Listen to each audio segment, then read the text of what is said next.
Nossos jornalistas especializados em TV já estão prontos. Mas, antes de começar o nosso primeiro painel, eu quero informar que você que está nos ouvindo também pode participar do podcast do Observatório.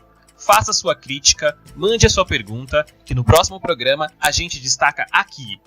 Pelo Twitter, @TV Observatório, #podcast Observatório. Está começando o podcast do Observatório da Televisão.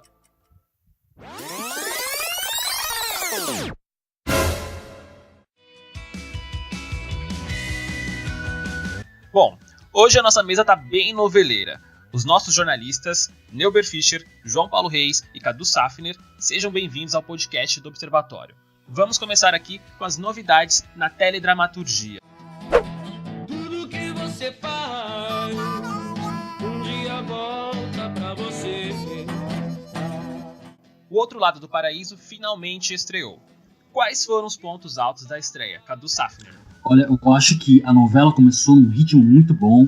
Isso foi importante para ela, né? Para não se tornar mais do mesmo, aquela típica apresentação de personagens, texto arrastado, cenas longas. Eu acho que essa dinâmica de cenas que o Outro Lado do Paraíso mostrou é importantíssimo, né, nas novelas de hoje em dia, para ela se mostrar, para ela mostrar que veio, né? Tentar segurar aí os telespectadores que tem aversão a início de novela, enfim.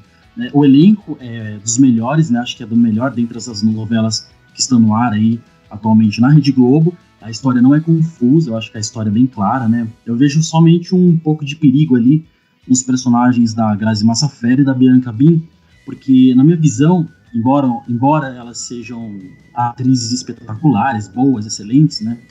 Elas receberam personagens com características muito parecidas às de outras que elas já interpretaram aí em alguma novela ou outra da Rede Globo. Acho que a Bianca Bin, nessa novela, ela tá lembrando muito a Açucena de Cordel Encantado. Eu acho que com certeza isso vai mudar, né, no decorrer da história, mas por enquanto ela tá lembrando muito aí alguns pontos da Açucena de Cordel Encantado. No caso da Grazi, eu acho que ela precisa urgentemente aí parar de puxar o R, mas eu creio que a novela assim vai ser um grande destaque aí depois de A Força do Querer. Acho que vai dar pra gente não sentir tanta falta da Força do Querer aí. Mas um ponto interessante é que a novela é bem diferente da Força do Querer, né? Já no primeiro episódio, no primeiro capítulo ali, já mostrou que veio com uma outra proposta, uma outra ideia, né? Com certeza. Eu acho que também o grande destaque, vale ressaltar, vai ser essa relação entre a personagem da Marieta Severo, a Sofia, né, com a Estela, filha dela, interpretada pela Juliana Caldas, que é um tema importantíssimo, né, a ser discutido, né? Também tem que na sociedade de hoje muita gente finge não enxergar, né? E vale lembrar também que Juliana Caldas não é a primeira atriz com nanismo a ser lançada numa novela, né? Recentemente a gente teve aí o Giovanni Venturini, que fez muito sucesso em Cúmplices de um Resgate do SBT também.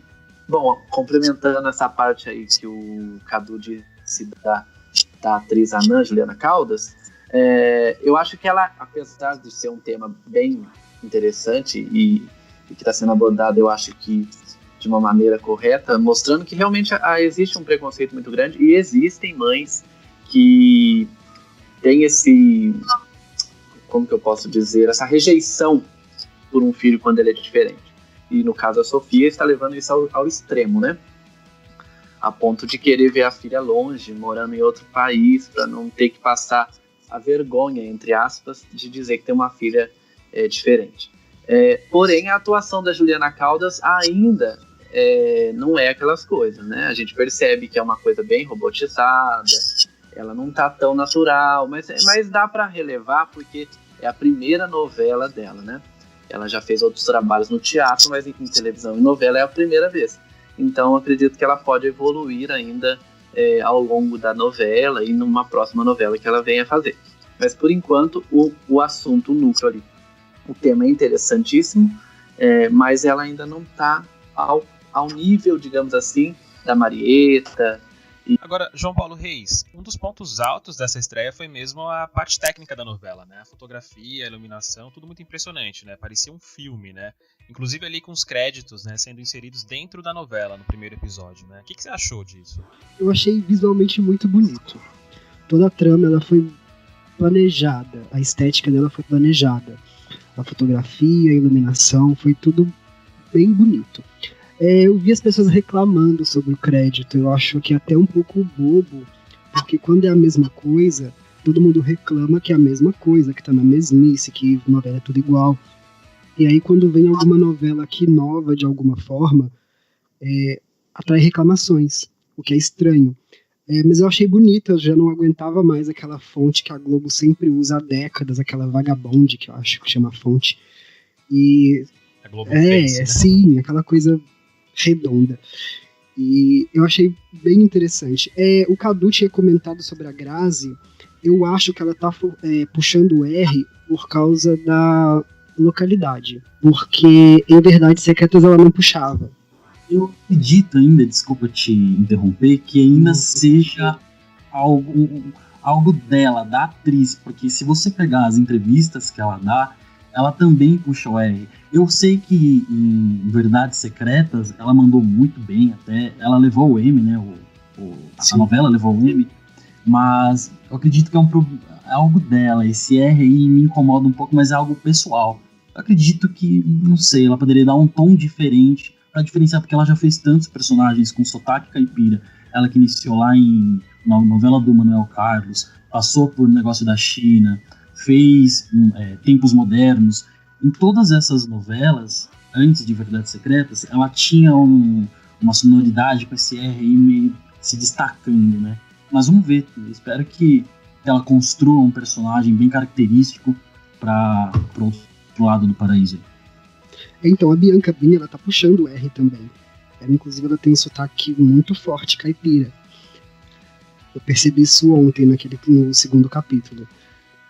Mas voltando ao que a gente estava falando, eu achei a novela muito bonita. Eu acho que o que me incomodou, não me incomodou, mas eu acho que o público deve ter tido um estranhamento, foi com o ritmo, né? Porque as novelas do Valcir, elas têm um ritmo mais lento, embora tenha acontecido muita coisa, elas têm um outro ritmo, é uma outra pegada. É quase teatral. E isso reflete no texto dele. O texto dele, ele é, como eu disse, é quase declamado. É o português muito certinho e parece um teatro mesmo. Muita gente critica, inclusive, o texto dele, né? Em termos de qualidade, né? Dá pra criticar, dá pra questionar? Então, cada novela é uma novela, então eu não tenho como ainda criticar qualquer coisa. Acho que a gente tem que esperar um pouquinho pra gente ver se gosta ou não. Mas, por enquanto, como vimos apenas 2 capítulos no ar, eu acho que tá ok. Agora, Neuber Fischer, você acha que a história principal é atraente? Olha, eu acho que é uma história bastante forte, mas é bastante comum também, né? Porque, assim, tirando o ponto que ele é um marido aí que agride a mulher, é violento, é ciumento, que é a tentativa, né, de mostrar também essa questão, essa causa, levantar esse assunto, esse negócio de mocinha pobre, casar com um homem rico, a mãe interessada, é bem batido, né? A gente já conhece de sempre. Todas as novelas mexicanas são assim. Então, e sempre... É o folhetim clássico, né? Sempre deu certo com as mexicanas, né? O pessoal gosta muito. Mas eu não sei, eu acho que nessa novela especificamente, pela questão dele ser um marido muito... o personagem dele é muito forte, assim, a gente fica até chocado às vezes, como na cena do estupro, depois na lua de mel, né? Que eu acho que essa questão dela ser pobre, dele ser rico, tá ficando meio que em segundo plano, né? A gente não tá parando muito para pensar nisso. E tem agora essa questão dela ser, pode ser, né? Eu acredito que seja, pelo texto que eu já li, alguns trechos, ela ser filha da personagem da Glória Pires, né? A Elizabeth, que é Duda, vai mudar de nome e tal. E aí eu acho que vai dar uma nova pegada aí na história. Perfeito. Tava dizendo, então, que dá pra dizer que O Outro Lado do Paraíso é uma novela clássica, um folhetim clássico com pinceladas fortes ali de realismo. É isso que tá dizendo? Sim. Eu acho que ela tem a ideia central ali de ser uma coisa clássica, mas assim, os entremeios são bem atuais, né? Não fica naquela coisa de conto de fadas. Mas falando, só para eu falar aqui da questão da imagem, da estética da novela, eu acho que esse é um ponto que a gente tem que dar, nem tanto para o autor, que é o Valcir, mas para o diretor, Mauro Mendonça Filho, que tem essa característica, né? É ele que está trazendo para todas as novelas que ele faz essa nova, digamos, roupagem ou essa nova cara, que parece que a gente está assistindo um filme, né? As primeiras cenas de O Outro Lado do Paraíso, eu fiquei assim, eu falei, eu tô vendo o início de um filme no cinema. Parecia até uma coisa meio Velho Oeste, uma coisa assim, aquele vento, aquela poeira passando. Então parecia que eu tava começando a assistir um filme do Velho Oeste, algo tipo, parece até, sei lá, o Mad Max, alguma coisa assim, e de deserto. E eu achei muito bonito, ficou muito impactante. E já é uma característica que ele tem colocado nas novelas, e é uma parceria que está dando certo com o Valcir Carrasco, não é a primeira que ele está fazendo com o Valcir. E então eu acho que o Valcir, que trabalhava muito com aquele diretor que o Jorge Fernando, né? Trabalhava muito com ele. E tinha uma outra linha, né? De direção, mais cômica, uma coisa mais divertida, assim, para as novelas até das 6, quando ele fez uma série de novelas das 6. E agora com o Mauro Mendonça dá uma outra cara, né? É o mesmo autor, mas são novelas completamente diferentes.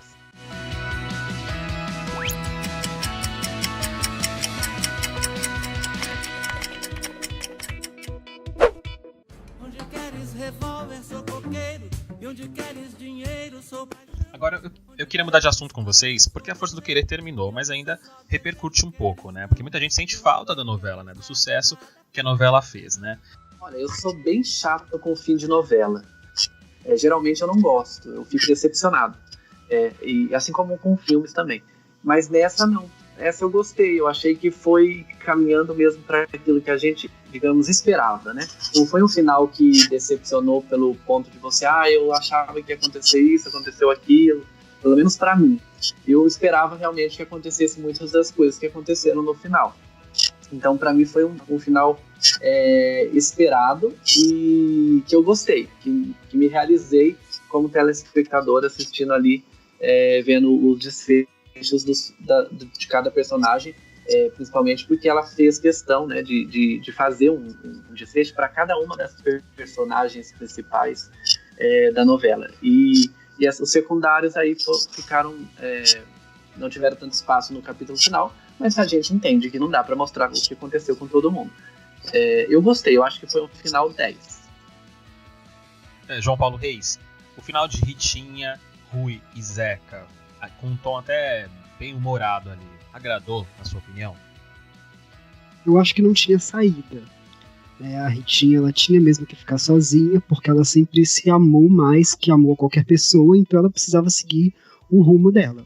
Então ela pensou na carreira dela, pensou no filho dela e só, deixa o amor pra lá. Então eu acho que não tinha como ser diferente. Então, pra mim foi ok. Em relação ao final, de forma geral, a única coisa que me incomodou mesmo foi a correria que a Glória arrumou no final para tratar algumas tramas que mereciam mais tempo de tela. Por exemplo, o Nonato e o Eurico. Eu acho que merecia mais do que mais do que cair no tom de comédia. Porque ficou um humorzinho bobo ali e acabou. Enfim, Silvana também, que era uma história mais densa e talvez merecesse uma coisa maior. E aí ela teve uma cena depois na clínica e só. Acabou. Encerrou ela não superando, porque é normal, e ficou por isso mesmo. Não que a gente quisesse, Silvana se curou, final feliz, não. Ela estava em um processo. Só que eu acho que ela merecia. Nesse caso especificamente, não foi isso que a Glória quis dizer nesse final especificamente da Silvana. Acho que é um processo que leva tempo. Sim, um processo. Mas eu acho que ela merecia um pouco mais de tempo, sabe? Eu acho que foi tudo muito corrido. A Glória, ela teve história até o penúltimo capítulo. Histórias que foram um passo.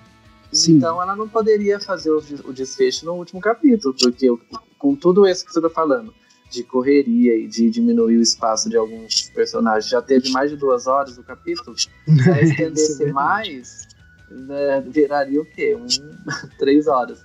Então ela teria que começar a dar o desfecho no penúltimo. Antes, ela tinha que ter dado desfecho antes, alguns dias antes. Como foi com a Irene, no caso, né? Sim, Exato. como a Irene.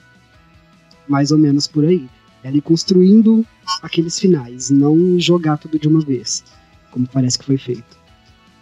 Mas cá entre nós, 2 horas de capítulo é muito tempo. É muito tempo. Na frente da TV. É muito tempo, mas já é comum, né? Já é praxe a gente esperar. Já faz anos isso. O último capítulo é sempre gigante. Olha, realmente, Força do Querer, eu não acompanhei a Força do Querer, mas é fato, né? Sem sombra de dúvidas, foi um dos maiores sucessos da Rede Globo aí nos últimos tempos. Superou a Avenida Brasil, na minha opinião, né? Mas acho que em audiência também superou. Eu acho que as histórias mexeram muito com o público, que se identificou não somente pelo fato de como essas histórias foram retratadas na novela, mas também por uma questão de solidariedade, as causas abordadas ali, né? E a informação, é claro, que a novela passou. A novela, ela teve alma, ela teve uma pegada popular, independente de uma história de cunho factual, de realidade nua e crua. Quando a história é bem contada, não tem erro, né? Eu acho que a Glória Pérez construiu histórias muito boas ali, e também acho que é o caso das novelas do Valcir Carrasco, né? Pode existir algumas barrigas aqui e ali, algumas guerras de comida, mas são histórias bem construídas, e isso é sinônimo de sucesso.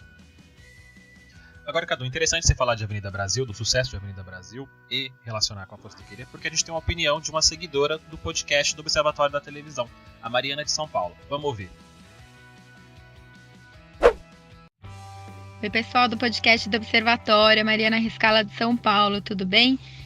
Queria dizer que eu gostei bastante do final da novela Força do Querer. Na verdade, gostei da novela como um todo, né? As tramas da Glória Pérez, como sempre, são muito interessantes, discutem todos os temas que a gente vê aí, não só na telinha, como fora da televisão, né? Na nossa vida real, que não dá pra gente fechar os olhos.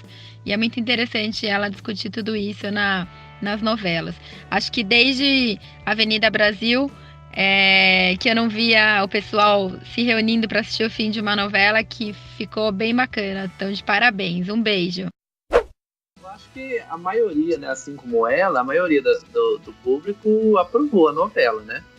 Não resta dúvida. A gente sabe que tem uma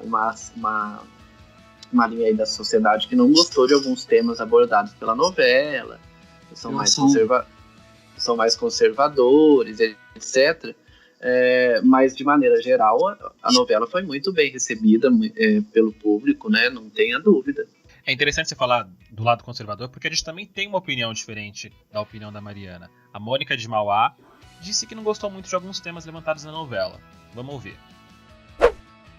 Então, oi, pessoal do podcast do Observatório de Televisão. Então, olha só, eu no começo até seguiria... eu sou a Mônica, aqui de Mauá. Então, no começo, eu até seguia a novela, mas depois que entrou essa parte da bandidagem mesmo, entrou muita arma, muita coisa falando sobre droga, sobre tráfico, eu não sei, eu achei um pouco pesado demais, sabe? E não sei, a gente que entra na internet, a gente vê noticiário de televisão, a gente lê um pouco de jornal, então a gente vê isso toda hora já, sabe? Então, quando a gente se propõe a ver uma novela ou alguma programação, a gente quer um pouco de sair um pouco dessa realidade muito nua, né, que a gente vê toda hora. Então eu não gostei. Aí eu parei de ficar vendo, porque aquilo me fazia mal. Eu já tinha visto aquilo o dia inteiro no noticiário, na internet. E aí tem que ligar a televisão para ver uma novela, para você se distrair, tá com aquilo de novo. Então eu não gostei muito não. Bom, sei lá, essa é a minha opinião. Obrigado. Eu também concordo com a nossa ouvinte aí, que foi uma novela bem a Mônica e de Mauá, um beijo pra ela, que essa novela, Força do Querer, foi bem pesada, né, no quesito violência, retratou muito bem retratado, né, contou bem as histórias, mas eu acho que para mim, para o meu gosto pessoal, foi uma novela muito violenta, assim como Vidas Opostas da Rede Record, né. Eu já acho que não foi uma novela violenta. Foi uma novela que mostrou, em um dos núcleos, uma das histórias lá, a violência no Rio de Janeiro. Mas essa novela nova agora é muito mais violenta, tem cenas de violência física, muito mais do que a Força do Querer, né? E violência também de violência moral, violência de ofensa, né? E basta você olhar a personagem que a gente falou da Ananzinha e da mãe dela, chamar ela de monstrengo, essas coisas, né? É uma violência. Imagine uma pessoa que tem nanismo assistindo a novela e ouvindo isso. Eu sei que ele quer mostrar que isso acontece e que é algo comum, né? Que acontece e tal, mas não é fácil para a pessoa que está assistindo, que sofre, que tem essa deficiência, né? Essa condição, ouvir uma coisa dessa, falar, deveria ser vendido para o circo, é bem pesado. Eu não vi na Força do Querer, em momento algum, algo tão pesado igual esse. Realmente são dois lados da mesma moeda, né? Parte do público gosta desses temas levantados, mas outra parte se choca também, no caso da Força do Querer, de observar durante um capítulo, né, traficantes com fuzil, tiroteios, toda aquela cena de pânico costumeiramente.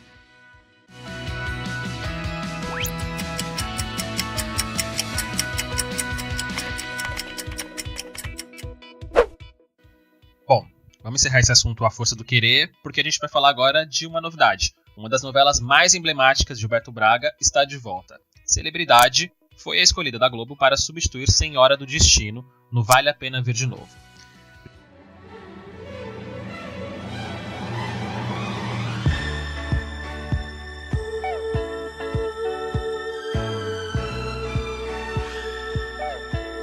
João Paulo Reis, que razões levaram à escolha dessa trama, na sua opinião? Eu acho que o público ele já vinha pedindo celebridade há um bom tempo. Mas, como a novela é muito forte, eu acho até muito mais violenta do que A Força do Querer, inclusive. Eu acho que a Globo ela tinha um pé atrás de ter que cortar muito, ou não podia mesmo, porque o Ministério Público funciona assim, a Globo manda, eles mandam de volta pedindo corte. Aí manda de novo, eles mandam de volta. E assim, eu acho que a escolha pesou o público e pesou também que eles precisam de uma novela que consiga manter aqueles 21 pontos que Senhora do Destino faz atualmente. Então, como o Viva ele reprisa só novelas de 2000 para baixo, a Globo fica com poucas opções de sucesso mesmo de 2000 para cima. E aí são novelas complicadas que batem nessa questão de censura, de classificação etária. Isso João, é difícil. Mas eu acho que a escolha foi o carinho do público. Pode interromper. Você pode relembrar pra gente que tipo de violência tem nessa novela Celebridade? O texto dela era pesado. Na primeira semana tiveram 3 cenas de nudez. No primeiro capítulo, Juliana Paz. No terceiro capítulo, Débora Seco, e no quarto capítulo, Thiago Lacerda. Então, assim, ela tem muita nudez. Ela foi considerada, em 2004, a novela onde mais se praticava sexo casual. Então, é uma coisa que também é um pouquinho pesado, ainda mais para se exibir à tarde, então por isso que eu acho que vão haver muitos cortes. E o texto, a pedido do Ministério Público em 2003... pediu para o Gilberto Braga maneirar um pouquinho, porque a novela poderia ser reclassificada caso o texto continuasse pesado. Tinham palavras chulas e era realmente uma forma de violência também. E o texto do Gilberto Braga tem isso, né, de ser muito pesado. Sim, né? tem. Desde Vale Tudo que eu me lembre, já vem com essa coisa de jogar na cara mesmo do telespectador, né, sua hipocrisia, vamos dizer assim. E nem só isso, às vezes os diálogos mesmo, eles eram carregados com coisas que no dia a dia a gente ouve, mas a gente não repete. e lá os personagens repetiam isso. Olha, eu acho que, falando de Gilberto Braga, eu acho que foi a última novela dele que realmente fez sucesso, digamos assim, né? Porque depois tiveram outras, mas eu particularmente não gostei das que vieram depois. E Celebridade, eu acho que foi, se a gente pegar dos anos 2000 para cá, realmente foi uma das melhores. Eu diria que, para mim, vem A Força do Querer, que é a melhor, Avenida Brasil e Celebridades. Eu acho que são as três novelas, assim, de 2000 para cá, melhores, na minha opinião. Então, mas realmente ficou difícil para a Globo escolher outra novela, porque não temos, né, muitas opções de 2000 para cá. E só que vai ter esse problema, né? Ela igual passou no horário das 9. E eu não sei como é que vai ficar isso, porque quem já viu vai achar estranho, porque vai relembrar, vai falar, mas a cena não era assim, era assado. E vai ter que cortar, não tem saída, né? E quem não viu, talvez não ache a novela tão interessante como foi originalmente exibida, né? E um ponto legal do Gilberto Braga que eu gosto é que as vilãs são muito vilãs, né? Então, a Laura, a Laura, para mim, é uma das maiores vilãs da história, então vai ser muito legal relembrar isso, aquela cena que ela apanha no banheiro da Maria Clara, né? Entrou pra história também, então acho que é uma novela muito boa, que merece ser reprisada, mas é uma pena que vai ter que sofrer esses cortes. No seu ranking, eu acrescentaria A Favorita, que de 2000 pra cá, A Favorita também foi muito boa. Mas sobre o Gilberto Braga, ele é maniqueísta mesmo, mas eu acho que Paraíso Tropical ainda foi legal. De Insensato Coração pra cá não, mas Paraíso Tropical... Paraíso Tropical eu não gosto, porque eu particularmente tenho uma certa resistência com Camila Pitanga, sabe? Eu acho que ela eu não consigo ver direito a novela que ela faz. É uma resistência a minha mãe também. Minha, né? E juntou com o Wagner Moura, aí o negócio ficou pior ainda. Né? Marcos Palmeira, Wagner Moura, eles são, assim, Wagner Moura é um grande ator, considerado no cinema, etc. Mas eu não consigo me simpatizar com ele, entendeu? Assim como também eu não me simpatizo com Marcos Palmeira. Novela que tem Marcos Palmeira, pra mim, as cenas que tem ele eu nem vejo. Realmente, eu não vejo a cena que ele tá fazendo, entendeu? Não é que eu não vejo, eu vejo, mas parece que eu já tenho uma resistência, não sei explicar, é algo meu mesmo. Então é Camila Pitanga, Marcos Palmeira, que eu sinto isso. E aí já estraga, né? Mas a última novela de Gilberto Braga, Babilônia, tinha uma proposta muito positiva, muito boa, né? Talvez não deu certo por uma questão de momento ali, de timing mesmo, né? Mas a ideia não era boa? Qual é a opinião de vocês? Bom, a ideia era muito boa. Teve uma rejeição no início e resolveram mudar a trama toda. Então a trama ela ficou toda muito costurada. Eu acredito que essa novela do Gilberto Braga, ela foi boicotada, né? Ela foi boicotada e com essas mudanças no percurso, no meio do caminho, ela perdeu as características que ela tinha sido apresentada para o público, né? O público conheceu personagens no início da novela e quando a novela acabou com personagens completamente diferentes daquilo que a gente tinha sido apresentado para nós, entendeu? Mas quem boicotou a novela?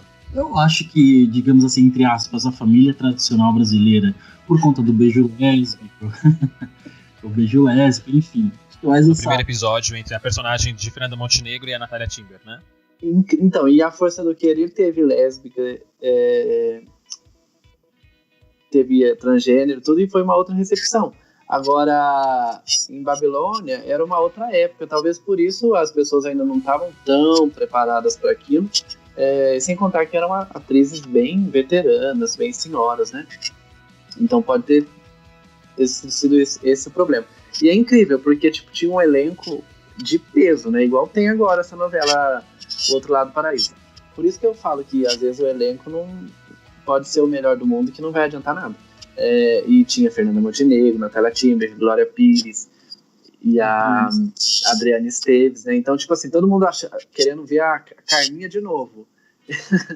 Adriana Esteves como Carminha. Verdade. E, tipo, e não foi, não pegou, né? A única coisa que eu lembro mais dessa novela foi da primeira cena, Não Estou Disposta, né? Virou meme. Glória Pires, falando pra personagem da Adriana Esteves. Então, assim, depois a novela foi mudando e a gente foi perdendo interesse também, né? E eu acho que acabou... Na verdade, sim. Houve a rejeição, né, inicial, né? Que obrigou, então, o diretor de teledramaturgia da Globo, Silvio de Abreu, a interferir ali no andamento das histórias, ali, das tramas da novela, né? Talvez ali que desencadeou de vez uma rejeição impressionante a uma novela que teria tudo para dar certo, né? Sim. Eu acho que quando acontece uma rejeição assim, é complicado você... Eu sei que tem que tentar mudar para ver se recupera, mas acaba sendo pior, eu acho.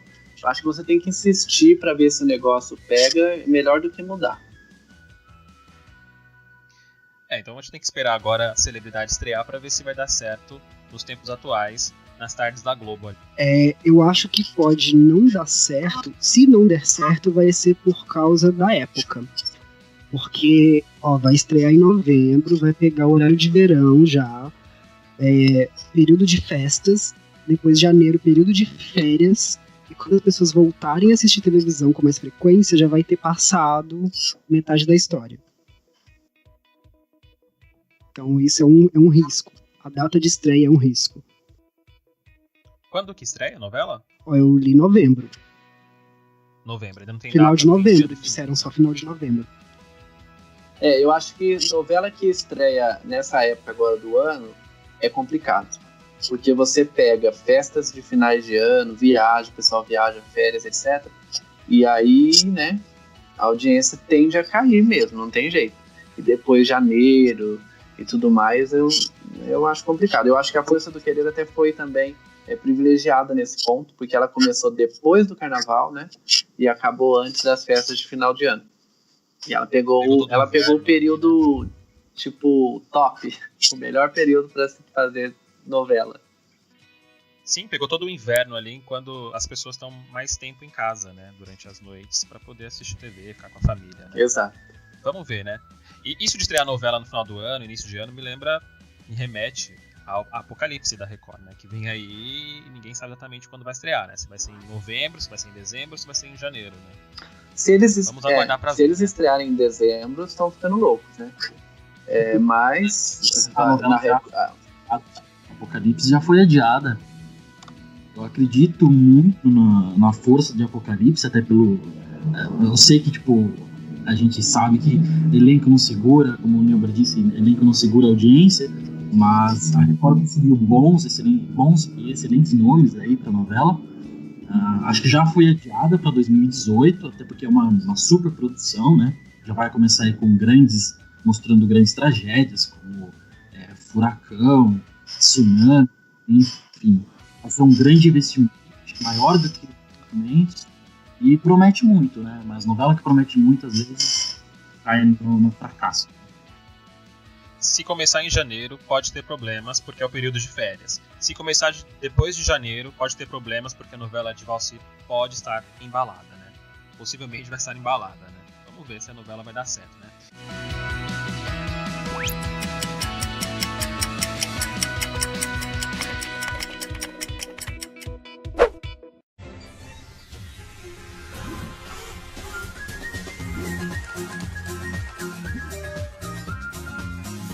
Gente, vamos falar agora de reality show.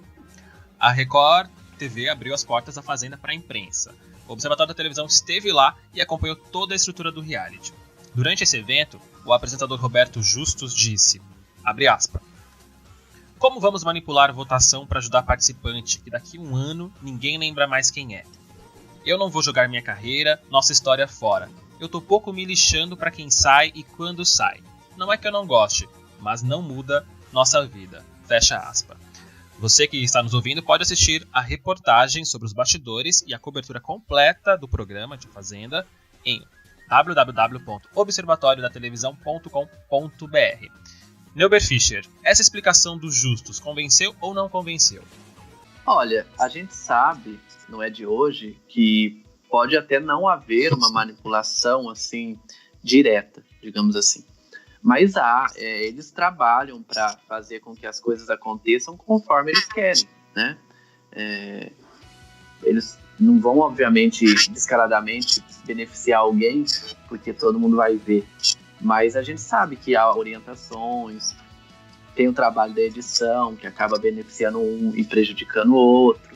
Então, assim, manipular da maneira que as pessoas falam, assim, como, eu vou botar a mão lá e vou fazer e tal, eu acho que também não tem. Mas existe, sim, televisão, né? A gente sabe que televisão não é bem assim como as pessoas pensam. Tem muita manipulação, tem muita... como que eu posso dizer? As coisas não são tão reais como a gente imagina que seja. Então, eu acho que faz sentido o que ele está falando, mas não é tudo isso também. Mas eu acho, o que me pega mais nisso daí é a forma como ele trata tudo como qualquer coisa, né? Tipo, os participantes não são nada, o programa não tem importância, tipo assim, tô nem aí pra nada. Então, tipo, fica uma coisa, se ele não tá nem aí pra nada, quem é que vai estar então, né? É ele que apresenta, é o programa dele, tipo, ele é a estampa do programa e ele fala uma coisa dessa, tipo, que não tá nem aí, tá se lixando pras coisas. Eu acho que pega mal falar uma coisa dessa. Se ele tá se lixando, desdenha. E fala que os participantes são subcelebridades. Ok, olha, são mesmo. Bato palmas pra você, hein, Nilber? Ó, agora você mandou muito bem, também concordo com a sua opinião, hein? Falar que as participantes são subcelebridades, diminuindo eles.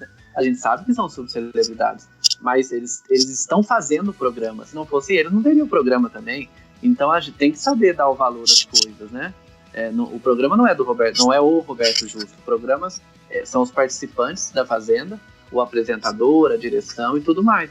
Então, assim, tem que valorizar o que você está fazendo e não desdenhar dessa maneira. Tem uma parte que ele fala assim, né? Ajudar participante que daqui a um ano ninguém lembra mais quem é.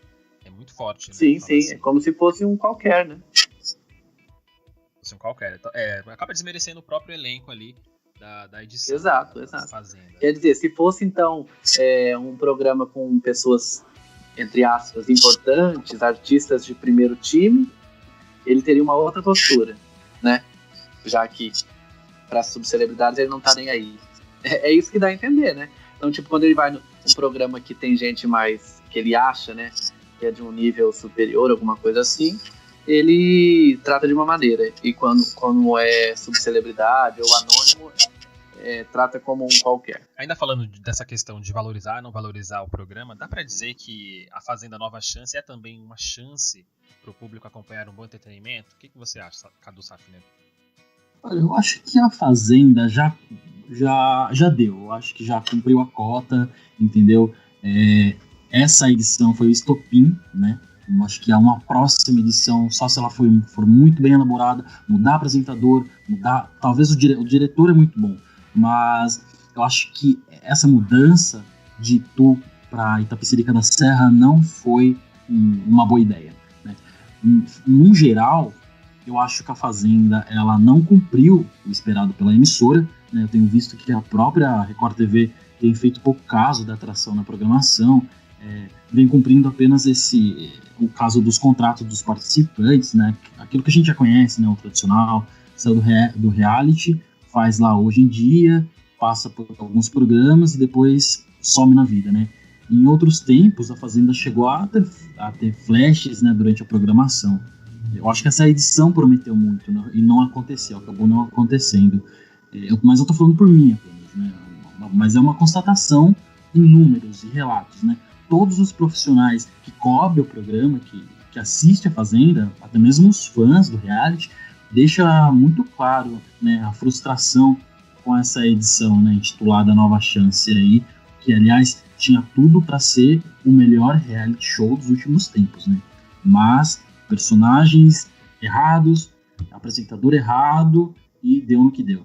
Embora o diretor mesmo afirme que está 100% satisfeito, né? Que a Record está satisfeita, que está atingindo os objetivos esperados, enfim. Eu também acho que o Rodrigo Caré. Eu acho também que não chegou lá, está patinando desde a estreia e não sai do lugar, né? Então acho que não sei nem, acho que nem vai ter mais Fazenda, viu? Eu acho que não é uma ideia assim, até porque comercialmente não está sido muito viável, né? Tanto que eles mudaram de Itu para Itapecerica para ficar mais barato. E contratou também uma produtora para terceirizar a produção, enfim. Então tentaram fazer, né, de uma maneira que fosse mais em conta, mais dentro do orçamento, mas não deu certo. Então acho que já adiaram, né? Era para ter sido antes, adiaram e tudo, na tentativa de que essa edição desse certo. Não deu, então acho que não sei, eu acho que não vai ter mais não. Comenta-se que na verdade a Record ainda não fechou a programação de 2018, né? Mas pelo investimento realizado em Itapecerica da Serra, talvez a Fazenda esteja ali entre os programas confirmados para 2018, mas não mais a Fazenda Nova Chance, né? Porque aí... você que esteve lá, né, pessoalmente, viu toda a estrutura, pode falar melhor pra gente, né? Sim, na verdade a Record montou ali uma mini estação de TV, né? Tem toda a estrutura necessária para exibir um programa ao vivo, para captar imagens e editar um programa, sai tudo dali. É uma estrutura impressionante, né? Na verdade, no ar o que a gente vê é uma pequena parte ali, que é onde os participantes ficam, né? Aproveitam a fazenda, né? Atrás daquilo tudo existem escritórios, ilhas de edição, uma sala de controle enorme, gigante, com muitos profissionais trabalhando ali 24 horas por dia, né? Além de camarim, sala de direção, toda uma estrutura preparada para colocar um programa no ar, para ele sair pronto dali. Na Barra Funda, na sede da Record em São Paulo, nada acontece em relação ao reality, à Fazenda. Na verdade, fica tudo mesmo em Itapecerica. Isso é impressionante, porque é difícil você montar ali toda uma estrutura do zero, né? Preparar todo um ambiente para que tudo saia redondo, né?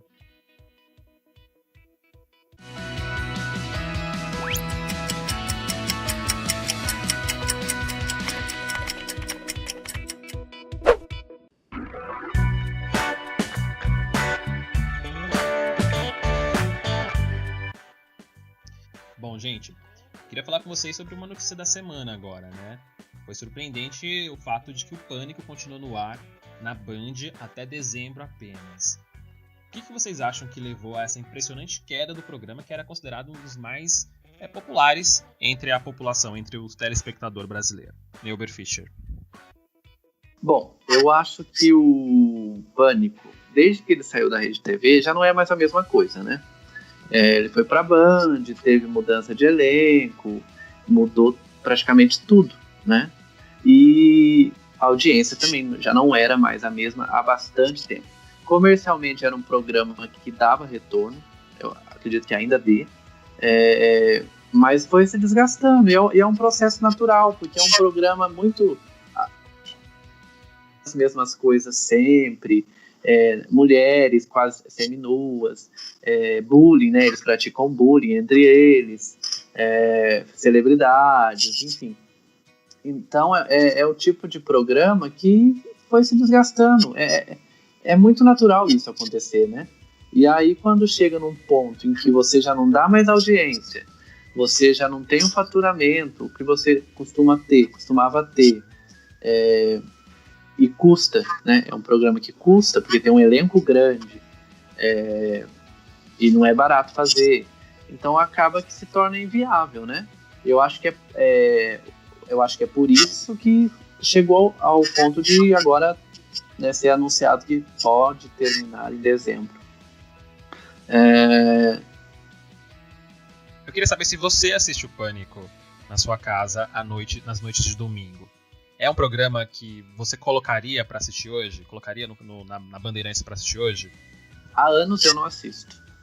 Eu acho que depois que mudou para Band, eu vi pouquíssimas vezes, assim, em momentos que eu queria ver determinada coisa que eu sabia que ia passar. Mas eu não parei mais, desde que saiu da Rede TV, para assistir o programa todo. Eu não vi mesmo. Então, assim, e assim como eu, tantas outras pessoas também não veem mais, né? Então, mudou tudo. Então, o programa Sabrina se tornou um outro programa. Sabrina, as próprias paniquetes que eram bem populares e que se tornaram famosas e fizeram carreira depois, né? Como Nicole, a própria Juju também, que saiu de lá. Então, depois as outras paniquetes que foram entrar, eu juro pra você, eu nem sei quem são, porque eu não acompanhava e pra mim elas passaram despercebidos. E aí ficou só o Emílio, o Bola e o Carioca, que são ali do Pânico da rádio já mesmo, né? E saiu o Ceará, que era um personagem muito interessante. Foram saindo outros também que participavam e que eram personagens mais novos e menores, mas que fizeram sucesso. E ficou o Christian, voltou o Mendigo.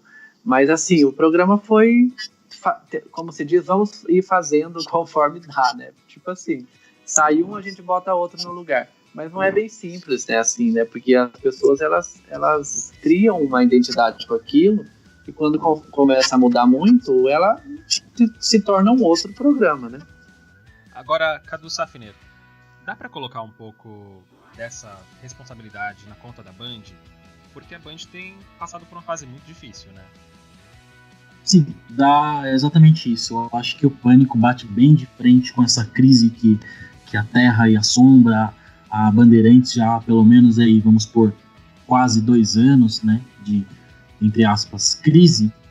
Eu acho que o Pânico é um gasto muito grande para a TV Bandeirantes e o retorno não tem sido tão bom, né?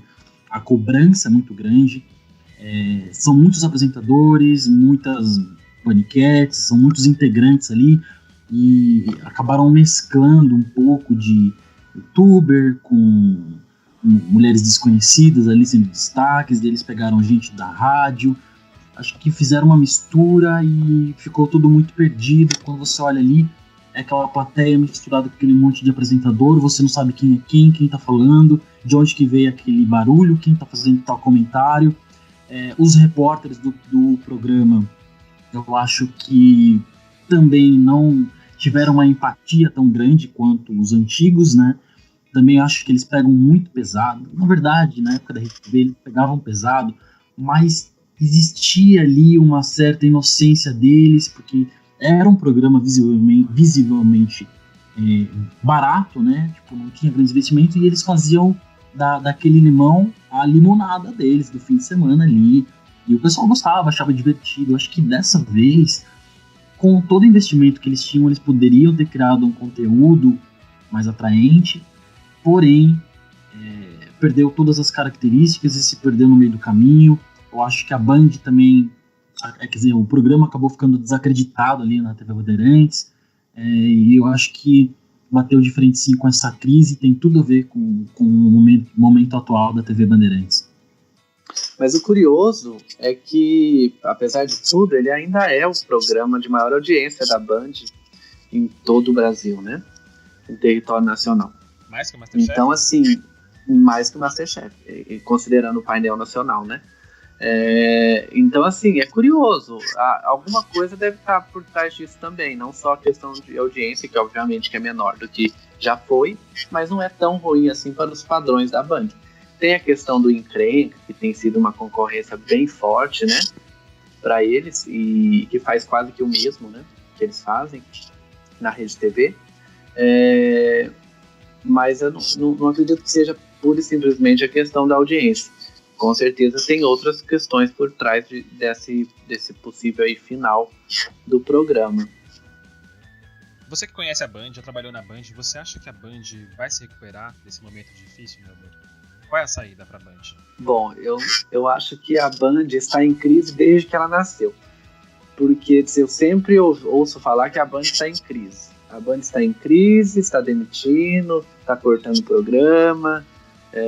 Então, tipo assim, que crise é essa que não passa nunca, né? Se é uma crise generalizada e crônica, precisa cortar pela raiz, né? Então, ou não vai mudar. Então, assim, eu acho que essa questão de crise é a questão mesmo de gestão errada. É de você colocar prioridades onde não deve e realmente essa questão de ser uma emissora controlada, né, os cargos de direção, presidente, essas coisas, estão todos em família, né? E acaba sendo uma gestão não profissional do negócio. Então, e quando eles trouxeram um profissional para gerir alguma coisa, trouxeram um argentino, né? Que colocou tudo versão de programas da Quatro Cabeças na Band. Então, assim, eu acho que eles estão tentando, mas tentando sempre errado, né? E aí eu acho que a Band não sai disso não, viu, gente? Eu acho que segue por aí mesmo, infelizmente, né? Não tem muito o que fazer, porque a terceira emissora mais velha no ar atualmente, né, de rede nacional, e tipo, sempre foi assim. Ela teve momentos de boa audiência, de repercussão e tal. Tem alguns programas que fazem um sucesso até relativo, mas em termos de ser algo sólido, né, algo que a gente vê que não, agora vai, a gente não consegue ver isso, não. É uma pena, né? E pior que se a gente olhar a grade da Bandeirantes hoje, poucos programas se salvam realmente, né? Tá tudo muito... Não tem programação, né? A Band produz muito pouco. Quase tudo é comprado pronto, né? E reprisado, cansativo, né? Tanto que reprisa. Sem contar os horários locados, né? Inclusive o horário nobre, exatamente, né? Difícil, horários locados da igreja. A gente entende, precisa de dinheiro, né? Não se faz televisão sem dinheiro. Mas no horário caro. No horário nobre, não é muito difícil sim. Isso. Como é que você vai fidelizar o telespectador? Exatamente, mas aí é que tá, é a questão da gestão, né? Você prioriza algumas coisas e em detrimento de outros. Então coloca um programa religioso no horário nobre para ganhar dinheiro, mas em consequência a audiência do que vem depois fica totalmente prejudicada. Então, né, estão priorizando ganhar dinheiro, não necessariamente para investir na empresa, mas para ter lucro, né, os acionistas e tal, do que para ter dinheiro para investir, né? Porque se estivesse dando tanto dinheiro assim a ponto de estariam investindo em coisas melhores, né? A gente não vê esse investimento. Sempre falar, estamos vendendo horário para ganhar dinheiro para fazer novos investimentos. Mas que investimentos são esses que nunca saem, né? E na Rede TV a gente percebe que é um pouco diferente. Eles vendem bastante horários, né? Não só para religiosos, mas também para infocomerciais, etc. Só que a gente vê que eles estão tentando e estão investindo e sempre tendo novas tecnologias e coisas novas, e a gente percebe isso. Na Band não, a Band eu desconheço uma grande reforma física no prédio da Band há muitos anos. A última que eu lembro agora foi na Band News, enquanto eu estava lá ainda, que foi feita a reforma da redação do Band News. Depois disso, acho que não, isso tipo 2010. A redação 7 anos se passaram. Foi reformada, né? Porque naquele estúdio de vidro eles fizeram uma reforma. Até eu trabalhei um tempo lá que a gente ficava num quartinho que não tinha, a redação não estava pronta e tal. Mas se tornou uma redação digitalizada, voltada para as novas mídias? Não. Foi só uma questão mesmo de mobiliário e de cenário. Nada a ver com tecnologia, nada, tudo. Pelo menos na minha época era tudo muito precário, né? Não sei se mudou agora, mas era bem precário, bem atrasado em relação à tecnologia. E aí, tipo, a gente, falando do Pânico novamente, a gente percebe que é uma coisa que aconteceu com o CQC também, né? O CQC começou muito bem, com o Marcelo Tazzi, com o time que foi o primeiro time, né? Chegou no nível, assim, de audiência alta, né? Para uma segunda-feira à noite. E depois que foi trocando, foram saindo os repórteres, foram trocando, o negócio foi descendo, foi ficando pior, né? E foi até o ponto que eles tentaram dar um gás contratando Dan Stubach e alguns nomes assim, mais conhecidos, e não rolou, não deu certo, não adiantou nada. E com o Pânico eu acho que tá indo pro mesmo caminho. O público cansou, as mudanças, e tudo isso tem levado o programa ao fim. Sim, nos últimos 10 anos eu acho que, além do CQC, 2 programas se destacam pela qualidade na Band. A Liga, que eu gostava muito, e também O Mundo Segundo os Brasileiros, né? Um programa de viagens bem interessante, né? O Mundo Segundo os Brasileiros é um programa excelente, mas é um programa que não tem perfil de dar audiência, né? É um programa que tem um perfil mais qualificado, assim, de audiência. Então não é todo mundo que assiste, mas ele é interessantíssimo, inclusive já ganhou prêmios. Sim, eu acho que se encaixa bem na grade da Band ali. Mas Sim, por que na e outra Bandeirantes dá coisa. muita audiência? Dá Na mais que verdade, 2 pontos. pra Band, você dá 5 pontos, é uma audiência muito boa, né? Se você der 10, você tá no top. É uma Tipo audiência assim, extraordinária, sim. você está arrasando. Então, assim, hoje em dia a média de audiência da Band é 2 pontos, né? Não passa disso. A não ser com o Masterchef, que dá um pouco mais, o Pânico também, que dá mais. Mas, no geral, o Jornal da Band e o Brasil Urgente também, que chega a uma audiência um pouco maior. Mas nos outros programas, não dá nada. Então, assim, e a Band, você pega, era um canal dos esportes, conhecido como canal dos esportes. O que tem de esportes hoje na Band? Liga dos nada, né? Campeões, E repassado, né? Não é os direitos da exclusivo dela. Globo, né? Então, assim, não tem mais o futebol brasileiro que eles passavam, né? Então, Vai assim, ter Copa do Mundo ano que vem, né? mas você viu a cobertura que a Band fez na Copa do Mundo aqui no Brasil e mesmo nas Bem Olimpíadas? Foi fraquíssima. Coberturas Tipo, bem austeras, verdade. a audiência foi baixa, não teve repercussão. Então, assim, a emissora que era conhecida como esporte, que é, tipo assim, eu acho que competir com a Globo, fazer novela, é muito arriscado. Você vai entrar no mercado que já é dominado por uma emissora que faz com perfeição, né? Digamos assim. Então você tem que apelar para outras coisas. E aí quando você vê que a emissora que focava em esporte, um diferencial, ela passa a não investir mais nisso, sobra o que para ela? Linha de shows, o SBT faz brilhantemente. A Record também faz bem, né? Aí não sobra, porque novela a Globo faz, shows, SBT e Record. E tem a questão que os direitos hoje de esportes, de direitos esportivos, né, custa muito caro hoje em dia, né? Porque a competição é muito alta, né? Sim, custa muito caro. Exatamente também por ter uma competição muito grande, né? A Globo coloca o preço lá em cima, aí quem quiser competir vai ter que pagar mais. E aí fica complicado, realmente.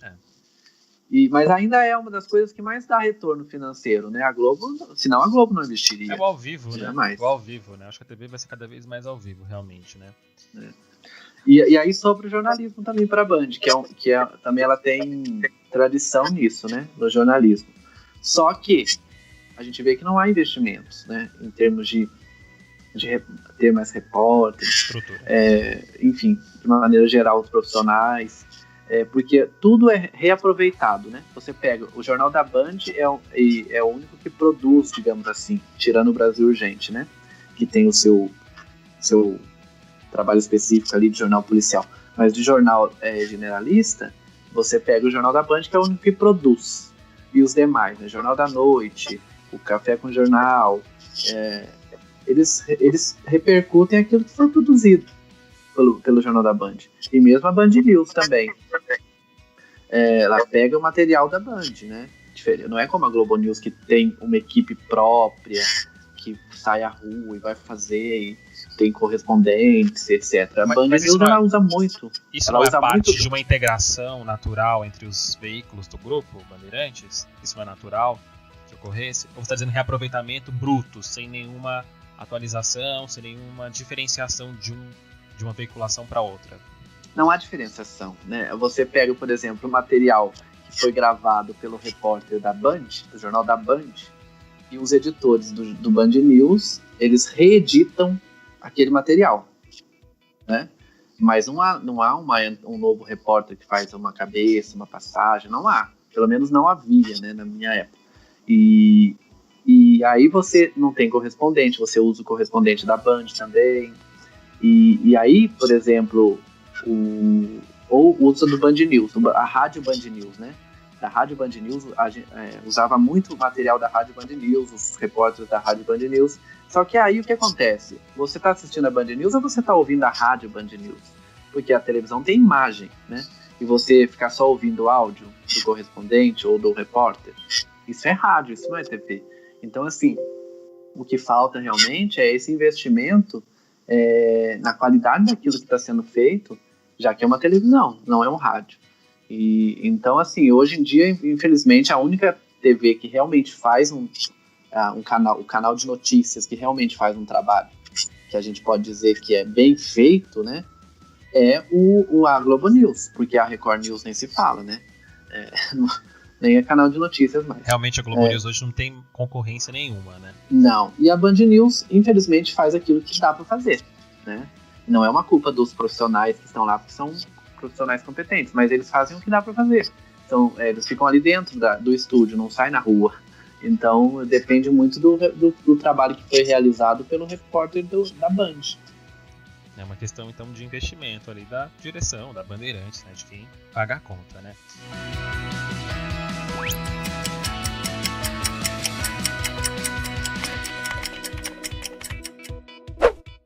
Essa edição, que é a primeira, eu esqueci de destacar no início do programa, a primeira edição do podcast do Observatório da Televisão, já está chegando ao fim.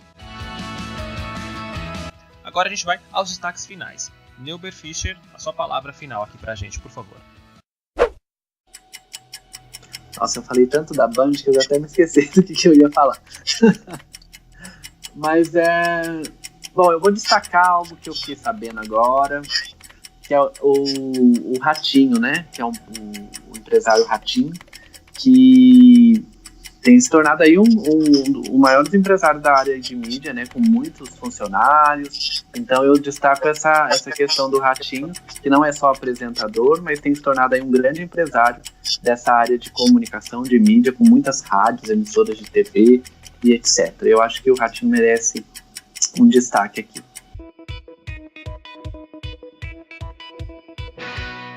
João Paulo Reis, seu destaque final, por favor. Meu destaque final vai para Glória Pires, que é a Elizabeth, de O Outro Lado do Paraíso. Ela disse recentemente que ela já se sentia cansada e queria aposentar. Então, minhas súplicas, Glória, não se aposente. A televisão precisa muito de você ainda. Cadu Safner. Quero destacar aqui, já que a gente falou bastante da TV Bandeirantes, eu quero destacar o Café com Jornal, apresentado pelo Luiz Megali e pela Júlia do Alibe, né, agora nova na bancada, que demonstrando ser um jornal sério, comprometido ali, fazendo sua parte nas manhãs e sendo uma boa alternativa aí nessa competição aí com o Bom Dia Brasil, que dentre esses jornais da manhã é o melhor de todos, né, mas o Café com Jornal vem mostrando ser uma excelente opção e vale a pena dar uma chance.